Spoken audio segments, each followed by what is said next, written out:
नमस्कार भाइयों और बहनों। आज हम एक नया चैप्टर शुरू कर रहे हैं, किसी व्यक्ति का साक्षात्कार। और साक्षात्कार मतलब कैसे क्या है, और इसी कड़ी में सबसे पहले जो हम एक शुरुआत कर रहे हैं, पता नहीं कैसा होगा आगे चल के, लेकिन हमने सबसे प्रतिभाशाली व्यक्ति को, सबसे प्रभावशाली व्यक्ति को इस मामले में हमने चुना है। ये श्री संदीप डागर जो हमारे साथ अध्यापक हैं। कैसे संदीप जी? इधर ही ये हम पिपरोला स्टेडियम में खड़े हैं, डॉक्टर साहिब सिंह वर्मा में। तो हमारे संदीप जी ऐसी पर्सनैलिटी है जो टीचिंग के क्षेत्र में और शारीरिक शिक्षा के क्षेत्र में अपने मेरा कहने का मतलब हम अपने शारीरिक विकास के मामले में ये बहुत ही अतुल्य हैं। तो संदीप जी, आपको इसकी प्रेरणा कहाँ से मिली? सबसे पहले सभी को नमस्कार। और प्रेरणा का जहाँ तक बात है अरविंद जी, तो प्रेरणा अक्सर ना हमारे आसपास होती है जी। आप बहुत सारे लोगों से हर दिन मिलते हैं। आपकी ज़िंदगी के जिस पड़ाव में हम लोग हैं, बहुत सारे लोगों से हम मिल चुके हैं, लगातार मिलते रहते हैं। तो उसमें क्या स्थिति रहती है कि आप दूसरों से कितना लर्न कर पा रहे हैं। अगर आपका थॉट प्रोसेस ये है तो मुझे लगता है कि सीखना कोई बड़ी बात नहीं, या प्रेरणा लेना कोई बड़ी बात नहीं। प्रेरणा तो हमारे आसपास है। जहाँ तक बात शारीरिक शिक्षा की है या फिजिकल एक्टिविटीज़ में इन्वॉल्व रहने की है, तो ये बड़ा पर्सनल सा एक मुझे लगता है कि एक क्षेत्र है जहाँ पे आपका इंटरेस्ट अगर आपको ले जाता है तो आपको अधिक से अधिक चीज़ों को एक्सप्लोर करना चाहिए। मैंने देखा कि बहुत सारे खिलाड़ी होते हैं लेकिन वो अपने आप को ना सीमित कर लेते हैं। एक क्रिकेटर अपने आप को सीमित रखेगा, एक वॉलीबॉल खेलने वाला खिलाड़ी अपने आप को सीमित रखेगा। लेकिन जहाँ बात आती है अपनी उम्र की, जहाँ बात आती है आपकी वर्सेटाइल आप हैं, तो वहाँ आप तभी एक अच्छे खिलाड़ी माने जा सकते हैं जब आप अबोव एवरेज हर खेल में। क्योंकि अब जिस उम्र के दौर में हम हैं, यहाँ पे हम कोई अंतर्राष्ट्रीय स्तर पे पहचान, मुझे लगता है कि हमारे पास बड़ी ना सूक्ष्म चीज़ें हैं, बड़ी हमारे पास ऐसी चीज़ें हैं कि हम जाएं और करें उन चीज़ों को। लेकिन अगर आप अपने आप को स्पोर्ट्स पर्सन कहते हैं तो आपको हर फील्ड में अच्छा होगा। हाँ, जैसे मैंने देखा है कि क्रिकेट भी खेलते हो और बॉडी बिल्डिंग में भी अव्वल हो। मैंने आज अपनी ज़िंदगी में एक ओवर में 2 छक्के किसी के नहीं खाए थे। मैं बहुत अच्छा बॉलर था, लेकिन पहला कोई बंदा जिसने एक ओवर में 4 छक्के मारे हो और शायद 5 मारे थे वो आप थे। I do remember that. और अच्छा है, साथियों का बड़ा सहयोग मिलता रहता है। अभी भी जैसे हम लोग शिक्षा विभाग में कार्यरत हैं एमसीडी में, तो एमसीडी में भी क्रिकेट रहता है, जहाँ पे खेलने का मौका मिलता है। तो मेरा सौभाग्य रहा कि मुझे नजवर क्षेत्र का कप्तान बनाया गया। और पिछली बार का जो इंटर अपना एमसीडी या ये कहना कि एम्प्लॉइज जो गेम थे, आपके स्कोर बोर्ड में देखते रहता हूँ, उसमें अव्वल संदीप डागर ने ये बनाया है। बस ये है कि अपनी तरफ से अच्छा करने का प्रयास रहता है। और व्यूअर्स को भी मैं ये कहना चाहूँगा, जितने भी हमारे साथी देख रहे हैं, कि आप ना कभी भी अपनी एबिलिटीज़ को सीमित करने का प्रयास ना करें। आपको लगता है कि आप किसी क्षेत्र विशेष में अच्छा कर सकते हैं, आपको लगता है कि आपके अंदर संभावनाएं हैं, वो तलाशनी पड़ेंगी, तो आप उनको एक्सप्लोर कीजिए, मांझिए खुद को। अभी भी जब मैं यहाँ स्टेडियम आता हूँ, अभी 2 दिन का जैसे हमारा ये वोटर अवेयरनेस का कार्यक्रम था, तो ऑनेस्टली मैं आपको बताऊँ अरविंद जी, तो मैं लगभग 1-1.5 घंटा पहले आ गया। क्रिकेट चूँकि आजकल लाइफ में मेरी इन्वॉल्व रहता है, हर संडे हम लोग वीकेंड टूर्नामेंट्स खेलते रहते हैं। तो मैं एक बात और जोड़ना चाहूँगा, माफ कीजिएगा रोक रहा हूँ।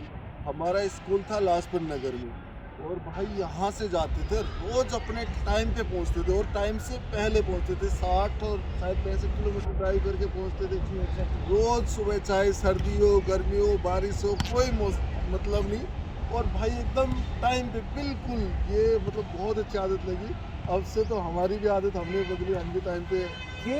खेल के मामले में, फिजिकल फिटनेस के मामले में पंक्चुअलिटी पहली मुझे लगता है शर्त होती है। जहाँ पे आप अगर पंक्चुअल हैं, अगर आप अनुशासित हैं अपनी डाइट को लेके, अपने वर्कआउट रेजिम को लेके, तो मुझे लगता है कि कुछ भी ऐसी नहीं है जो आप अचीव ना कर पाए।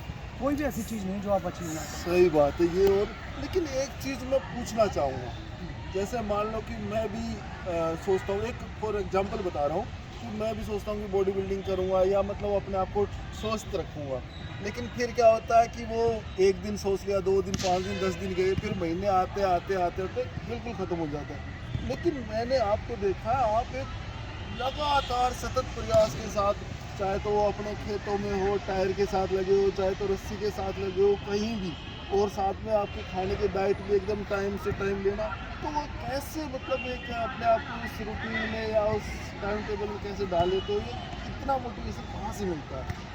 इतना मोटिवेशन कहाँ से मिलता है? देखिए, हैबिट बनती है, और जो हैबिट आपके अंदर आ जाती है ना एक बार, उसको कैरी फॉरवर्ड करना बड़ा इजी रहता है। शुरू में बड़ी तकलीफ़ें होती हैं भाई, सोशल प्रेशर भी रहता है, पीयर प्रेशर भी रहता है कि चलो लेट्स डू पार्टी, और आपके पास बहुत सारा, जब आपका बड़ा सर्कल होता है, क्योंकि स्वभाव भी ऐसा रहता है एक स्पोर्ट्स पर्सन का कि वो बड़ा मिलनसार रहता है, तो बड़ा सोशल जो आपका सर्कल होता है वो बड़ा हो जाता है, और ऐसी स्थिति में खुद को बचाए रखना गलत चीज़ों से, अपने अस्तित्व को बचाए रखना, ये बड़ा चैलेंजिंग होता है। उसके लिए ज़रूरी होता है हैबिट का डेवलपमेंट, तो वो धीरे धीरे की, और उसके बाद कब वो जीवन का एक ऐसा हिस्सा बन गया कि उससे इधर कुछ सोच ही नहीं पाए। तो मैं सच बताऊं तो मैं खुद कई बार सरप्राइज रह जाता हूँ कि इतना लंबा मैं कैसे कर पाया चीज़ों को लेकर। बड़ा अच्छा रहा, बहुत सारी फील्ड ऑफ इंटरेस्ट रहे, बॉडी बिल्डिंग मैंने की, नेशनल लेवल तक खेला, उसके बाद भारोत्तोलन किया, वहाँ भी नेशनल लेवल तक खेला। अच्छा, विभाग में आके एथलेटिक्स किया, क्योंकि विभाग में भारोत्तोलन बॉडी बिल्डिंग था नहीं, तो मैंने सोचा कि भाई विभाग में अगर आपको जगह बनानी है, क्योंकि एक इंसान या तो दौलत के लिए करता है, या वो मान सम्मान के लिए करता है, और इस तरह की कंसिडरेशन हमारे सबके अंदर है जो उन्हें चाहिए होती है। तो मैंने सोचा क्यों ना, अगर मेरा फील्ड ऑफ इंटरेस्ट स्पोर्ट्स है और अपनी एमसीडी में नहीं है, तो लेट्स डू इट, चेंज कर लेते हैं। तो जब आप एक साइज में रहते हैं, हमारी जनरली सोसाइटी में सोच क्या रहती है कि बड़े बाइसेप्स हों, बड़ी चेस्ट हो, आप अच्छा चले, ऐसे ऐसे करके चले, तो लोग उसको अप्रिशिएट करते हैं। लेकिन मैं उस ज़िंदगी को जी चुका हूँ, तो मुझे पता है कि it doesn't matter at all. Time के बाद पता ही नहीं होता कि उन बाइसेप्स का या उस चेस्ट का या वैसे वैसे चलने का क्या औचित्य रहता है, फंसी हुई स्लीव्स नहीं यार। Human body has endless possibilities. मैं एक बात बताना चाहूँगा, ऐसे संदीप डागर को देख रहे हैं, एक पतला सा लड़का बिल्कुल खड़ा है ऐसे। जब पहली बार हमारे स्कूल में आए तो हम ऐसे देखते थे कि हमारे सामने एक बंदा खड़ा है, और हम फोटोज़ देखते थे कि कंपटीशन की ये है वो, दोनों में इतना फ़र्क, पंप करी बॉडी, जैसे कि बॉडी बिल्डर, हमें यकीन नहीं होता था, हमें लगता था कि जैसे फोटो, वो क्या होता है कि बॉडी बिल्डिंग में वो अपने आप को कलर वगैरह करते हैं, तो उसमें बॉडी का नीचे का रंग अलग और मुंह का रंग एकदम गोरा सा, तो हम सोचते थे कि अलग काट के बनाई है, फ़ोटो चिपका के बनाई है। लेकिन फिर ऐसे एक लंबे टाइम तक साथ रहते तो दिखता है कि हाँ भाई कि ये कभी टी शर्ट कभी ऐसे, तो वो एकदम मतलब अलग ही रूप नज़र आता है कि हाँ, जो आपने बात कही उसको बिल्कुल सत्य साबित करते हो कि पंप वगैरह के रहे हो कुछ नहीं, लेकिन जो अपने इंटरनल जो चीज़ें हैं वो as a sports person Arvind ji, मुझे लगता है कि आपको अपने आप को ना चैलेंजेस देते रहना चाहिए, और हर उम्र का अपना ना एक रोमांच होता है। बिल्कुल। एक उम्र होती है जहाँ पे फंसी हुई टी शर्ट आपको अच्छी लगती है, तन के चलना आपको अच्छा लगता है। फिर एक उम्र आती है जब आपकी समझ विकसित होती है, तो आपको पता चलता है कि ज़िंदगी में इन चीज़ों के अलावा बहुत सारी चीज़ें हैं, बिल्कुल अध्यात्म भी है। अभी आपने बात की थी स्केचिंग वगैरह की, आप खुद भी स्केच करते हैं। मैं ये कहना चाहूँगा कि संदीप डागर क्या एक टीचर, बॉडी बिल्डर, भारोत्तोलन वगैरह, क्रिकेट का खिलाड़ी, या वो जो एथलेटिक्स का जिसमें वो एरोबिक्स वगैरह आती है वो, और क्या कहते हैं स्केचिंग, मतलब जितना इनको एक कमल के पंखों की तरह ऐसे निखारते जाओ तो हर पत्ते पे अलग चीज़ लिखी है, हर पत्ते पे ऐसे संदीप जी में भी इतनी तरीके की प्रतिभा है। ये सब आप जैसे, और एक चीज़ और जोड़ना चाहूँगा, इनके काम करने का तरीका, सलीका या स्टाइल।